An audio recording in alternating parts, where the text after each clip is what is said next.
le 13h, Véronique Barbier. Et à la une de l'actualité des négociations fédérales qui coincent, les libéraux ont rencontré les préformateurs ce matin, mais vu l'ambiance, ces derniers pourraient bien rendre leur tablier. On fera le point en direct avec Elisabeth Broutars. Le coronavirus et ses conséquences, de plus en plus de sites touristiques limitent leurs accès aux seuls riverains. Ce sera le cas dès ce soir le long du Ninglaspo, un cours d'eau que nous suivrons avec Benjamin Carlier. La rentrée des classes, comment va-t-elle s'organiser? Les autorités et les équipes sur le terrain se préparent, mais on le verra avec Didier Mkwash, il y a encore pas mal de points à éclaircir. Kamala Harris ne serait pas assez américaine, comme il l'a fait avec Barack Obama. Donald Trump fait part de ses doutes. Une pluie de grêlons qui s'abat sur les coureurs du Dauphiné. L'image est impressionnante et les cyclistes ont souffert.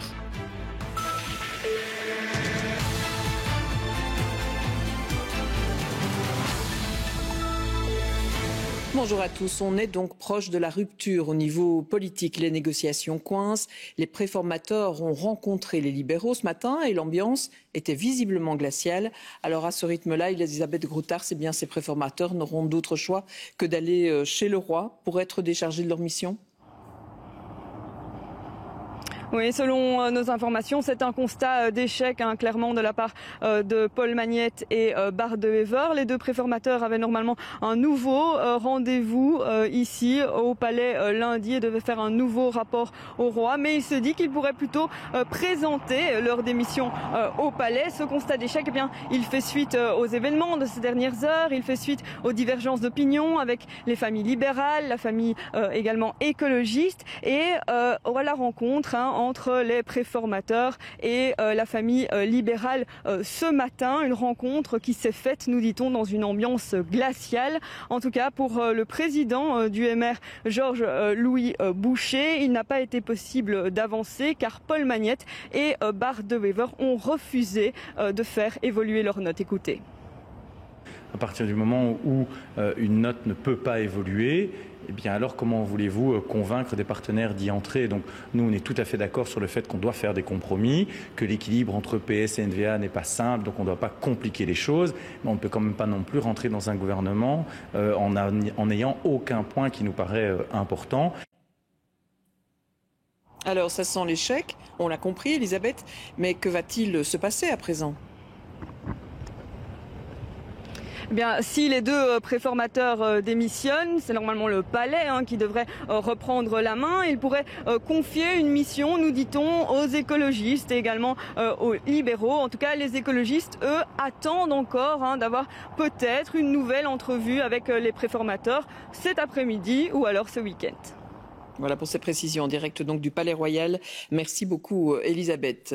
Alors pour réchauffer l'atmosphère, on vous emmènerait bien à présent en balade, les pieds dans l'eau. Sauf que de plus en plus de sites touristiques restreignent le nombre de visiteurs. On a déjà évoqué le cas de la Côte, de la plage de Renipon, mais ce sera aussi le cas du côté du Ninglaspo. C'est la seule rivière de montagne du pays et avec la canicule, elle a attiré beaucoup de monde. Trop de monde, Benjamin Carlier. Alors dès ce soir 22h, eh bien l'accès, il sera limité. Oui, tout à fait, Véronique. Vous voyez autour de moi, il y a encore pas mal de promeneurs qui arrivent. Depuis ce matin, le parking qui se trouve juste à ma gauche, eh bien, il affiche complet. Les voitures se garent sur plus d'1 kilomètre derrière moi, le long de la chaussée. Des promeneurs qui ne sont pas toujours très respectueux de ce qui se passe. Un voisin nous racontait, par exemple, eh bien, qu'il se trouve juste à la fin de la promenade et que des gens venaient pique-niquer dans son jardin ou sur sa terrasse pour prendre un petit peu de bon temps. Les riverains en ont ras-le-bol et le site est surfréquenté. Plus de 1000 promeneurs par jour. Il n'est pas adapté pour cela. Du coup, eh bien, les autorités communales ont décidé de poser un geste fort et de limiter son accès à partir de demain. Je vous propose de regarder le reportage réalisé avec Pierre Mélis et François Roideau. Niché en plein cœur de la vallée de l'Ourthe et de l'Amblève, le Ninglaspo est le seul torrent de Belgique. Même si avec la sécheresse de ces dernières semaines, son débit n'est plus très élevé, la promenade à l'ombre des arbres attire du monde, trop de monde. Chaque jour, ce sont plus de 1000 promeneurs qui empruntent ces chemins étroits. Face à cet afflux massif, la commune a donc décidé de limiter son accès dès ce soir. Le site sera exclusivement réservé donc, aux personnes qui habitent les localités d'Éouaille, Theux et Stoumont, ainsi qu'aux personnes qui auraient une location sur ces 3 communes. Dès demain, des policiers seront postés à l'entrée principale du site pour contrôler les touristes. Car ces derniers jours, le site s'est dégradé encore plus rapidement. De nombreux promeneurs ont confondu la rivière avec une piscine pour se rafraîchir. On a vu de nombreux débordements dans le comportement des visiteurs, qui ne restent plus sur les sentiers, mais qui s'installent parfois pour faire une petite baignade dans le Naglaspo, ce qui n'est pas bien entendu prévu, et qui sortent des sentiers, et ça met aussi en péril la survie du site. Ce matin, les promeneurs se suivent à un rythme très élevé sur le parcours. Des visiteurs souvent venus dans la région uniquement pour réaliser cette boucle de 6 km. Comme cette famille originaire de Gembloux qui, après le confinement et le télétravail, recherchait un peu de dépaysement pas trop loin de chez eux. J'avais dit à mon mari, j'aimerais bien faire une promenade, changer d'air, changer de vue. Et donc il est allé à l'office du tourisme à Gembloux et il a ramené des bouquins, des petits fascicules. Et alors on a choisi une promenade pas trop longue pour mon fils. Confirmation à la Maison du Tourisme, la promenade du Naglaspo est devenue incontournable ces dernières années. Et suite aux restrictions de voyage à l'étranger, elle est devenue encore plus populaire. Les médias en ont énormément parlé. Donc tout le monde a parlé du Naglaspo. Et de ce fait, tous les gens viennent ici à Hawaï pour se promener dans le Naglaspo. Donc ici, l'affluence a explosé ces dernières semaines en fait. Mais la région regorge de plein d'autres promenades tout aussi belles et dépaysantes que celles du Naglaspo. Elles sont juste parfois un peu moins connues et plus difficiles d'accès. Une décision prise alors que la hausse du nombre de contaminations se stabilise dans notre pays. Par contre, d'autres facteurs sont surveillés par les autorités.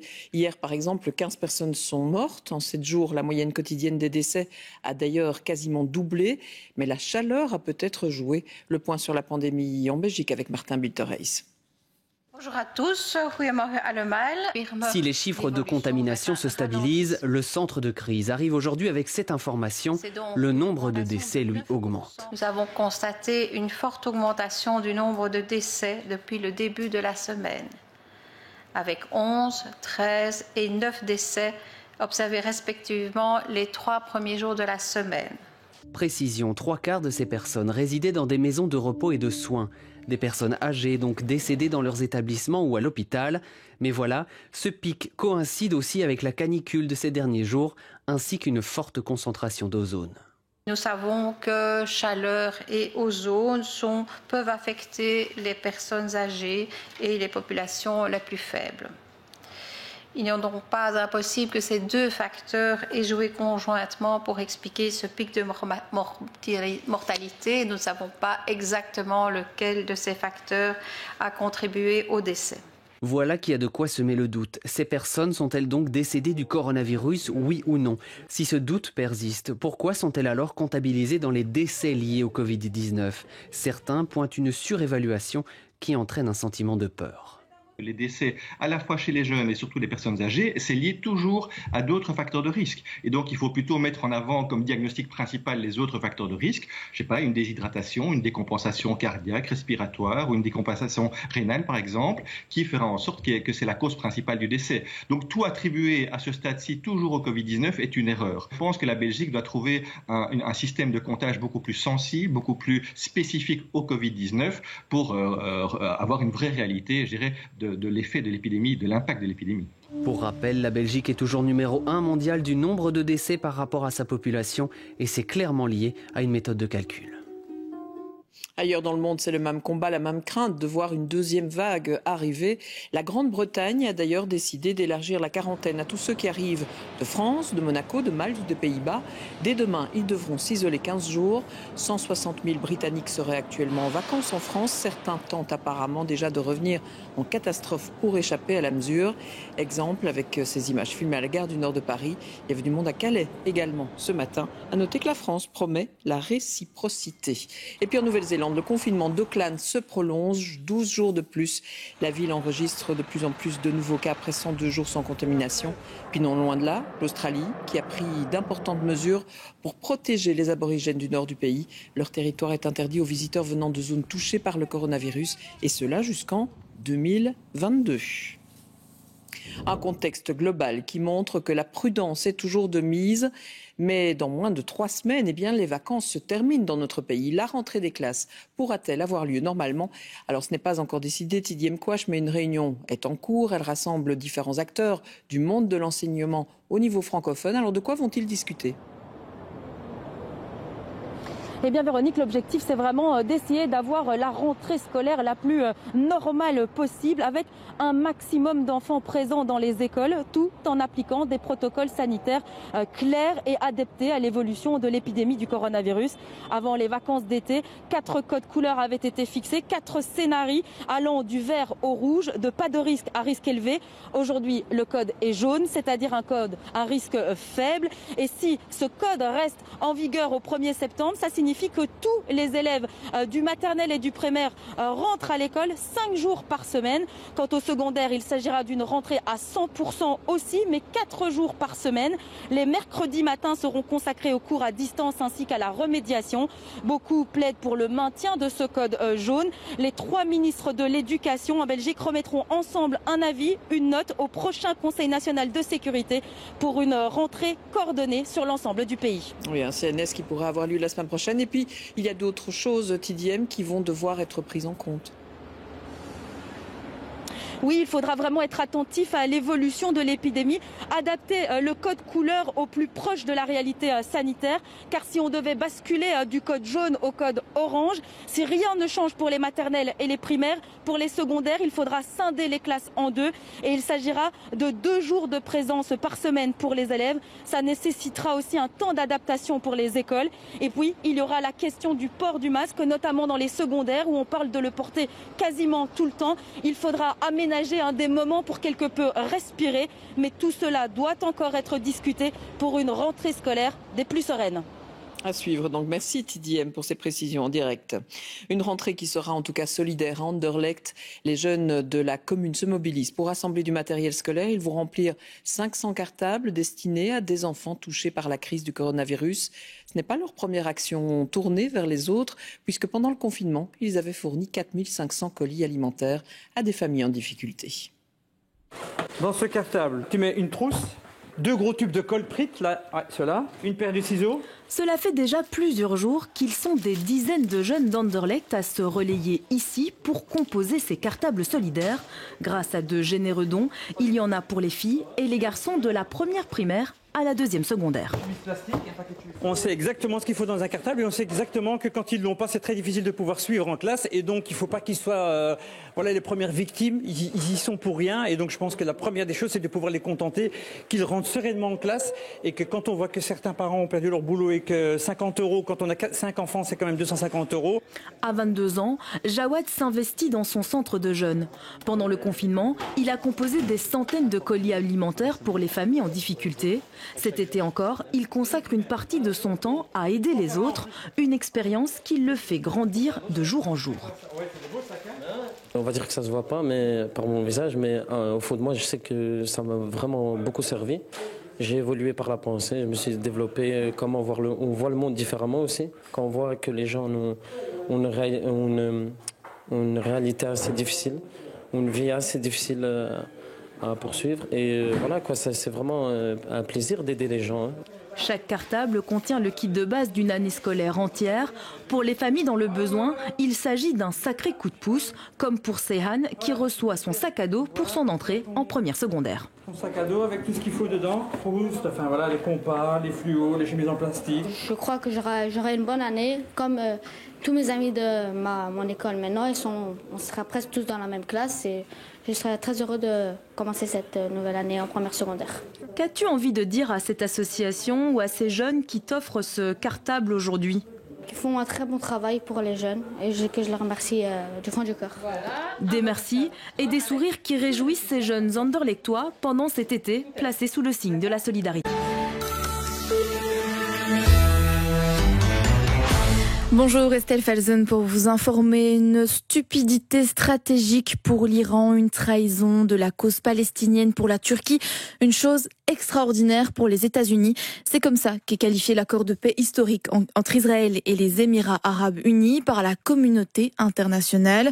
L'autorité palestinienne, de son côté, qualifie l'accord de trahison de la part des Émirats. Les Émirats qui sont le 3e pays arabe à normaliser leurs relations avec Israël depuis la création de l'État hébreu. En échange, le Premier ministre israélien a promis de suspendre l'annexion d'une partie de la Cisjordanie. L'accord sera signé dans 3 semaines à la Maison-Blanche. La première ministre néo-zélandaise vient d'annoncer qu'elle prolongeait le confinement dans la région d'Auckland de 12 jours en plus. Le virus semblait jusqu'à présent cantonné au sein de la plus grande ville du pays, mais a fini par se propager dans les alentours dans la région avec 12 nouveaux cas de transmission locale, alors que le pays n'avait plus enregistré de nouveaux cas locaux depuis 102 jours. Des orages encore prévus chez nous. L'IRM passe le pays en alerte jaune. De la pluie est attendue aussi sur tout le pays. Mais si vous décidez de quand même vous rendre à la mer en ce week-end de 15 août, sachez que la SNCB a réduit son offre de trains et limite la capacité des trains donc à 80%. Le nombre de visiteurs est aussi limité du côté des communes du littoral. Plus d'infos sur le littoral.be. Les préformateurs Paul Magnette et Bart de Wever rencontrent aujourd'hui pour la deuxième fois les libéraux avant de voir aussi les écologistes. Les deux préformateurs ont besoin de l'une ou l'autre famille politique pour leur formation fédérale avant de faire rapport au roi lundi prochain. Le Bayern Munich et Barcelone ont déjà gagné la Ligue des Champions 5 fois chacun. Ces deux clubs se rencontreront ce soir à l'occasion d'un quart de finale prestigieux. L'affiche de la première demi-finale est aussi connue depuis hier. Le PSG sera opposé à Leipzig et le rencontre aura lieu mardi prochain. Voilà qui marque la fin de ce flash. Merci et belle